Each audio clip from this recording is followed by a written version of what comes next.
Assalamualaikum warahmatullahi wabarakatuh. Jumpa lagi dengan channel Andrason Napoleon Berbagi Cerita ini. Saya mulai pagi ini akan membuat serial mesin ruh. Jadi dari pengalaman saya membaca Quran terjemahan ini selama 45 tahun, ternyata Quran ini harus dibaca menurut susunan yang ada ini,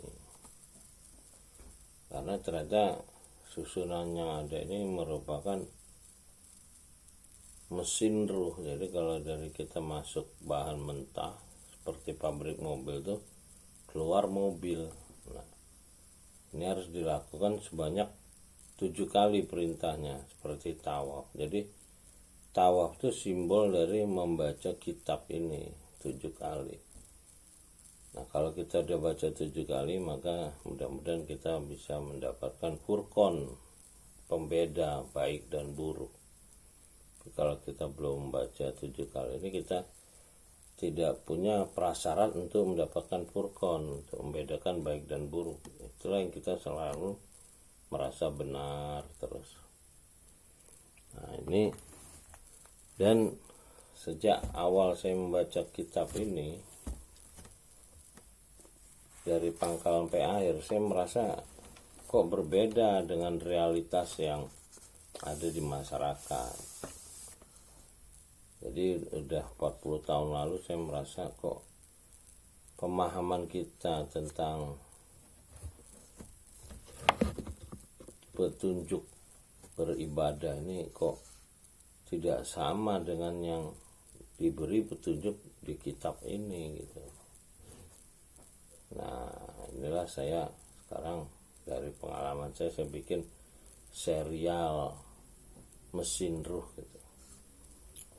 Nah, saya akan mulai dari Al-Fatihah. A'udzubillahi minasyaitonirrajim. Bismillahirrahmanirrahim.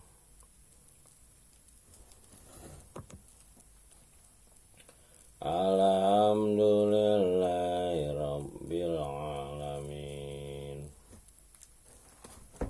Jadi ini ayat pertamanya adalah Alhamdulillahi rabbil alamin. Kita baca artinya agar kita bisa paham.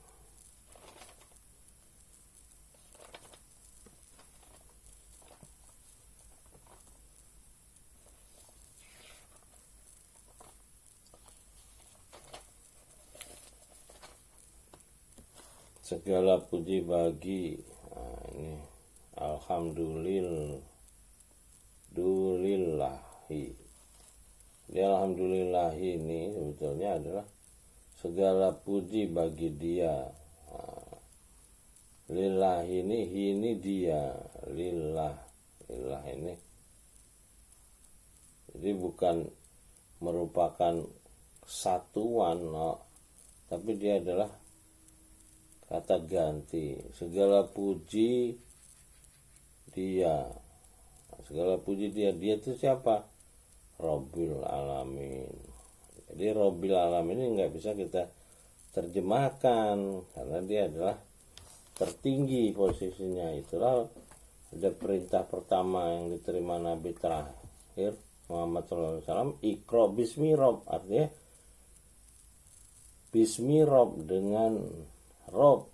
Ini nggak bisa diterjemahkan bismi Rob, bukan bismillah. Bismillah itu surat Nabi Sulaiman kepada Ratu Balkis, jadi semacam informasi kepada orang yang belum beriman. Jadi kalau di kitab ini kalau menyatakan statement dengan dia Allah itu semacam pemberitahuan persepsi kepada orang-orang yang belum beriman. Itulah katakan Allahu Ahad.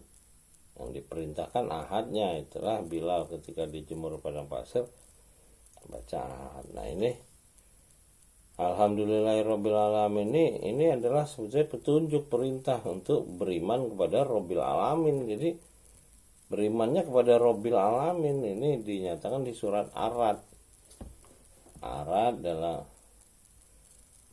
ayat 98 sampai 138 itu dua kali ada pernyataan beriman kepada Rabbil Alamin, yaitu ketika tukang sihir yang dikalahkan oleh Musa menyatakan beriman, itu berimannya kepada Rabbil Alamin. Nah, nanti jika kita ketemu beriman pada yang gaib, jadi realitas kita di masyarakat ada rukun iman, itu enggak beriman kepada Allah, padahal di sini jelas beriman kepada Rabbil Alamin, beriman kepada yang gaib. Jadi Allah yang di sini ini sebetulnya kata ganti, makanya dia di agama-agama Kristen Yahudi bisa digunakan, tapi Rob mereka tidak bisa gunakan karena mereka nggak punya kitab asli. Jadi kita beruntung ada kitab yang asli yang dulu diterima Nabi Adam alaihissalam sebagai khalifah pertama, yang dituliskan setelah Nabi penutup. Quran itu selesai, sudah turun dari sejak Nabi Adam di muka bumi sampai ke Nabi terakhir Muhammad SAW. Lalu disusunlah kitab ini oleh Khalifah Rasyidin, para khalifah yang sudah mendapat petunjuk dari Nabi terakhir Muhammad SAW. Jadi ini jelas, Alhamdulillahirrabbilalamin ini adalah segala puji, berarti kita beriman muji dia siapa? Rabbul Alamin. Sekian, assalamualaikum warahmatullahi wabarakatuh.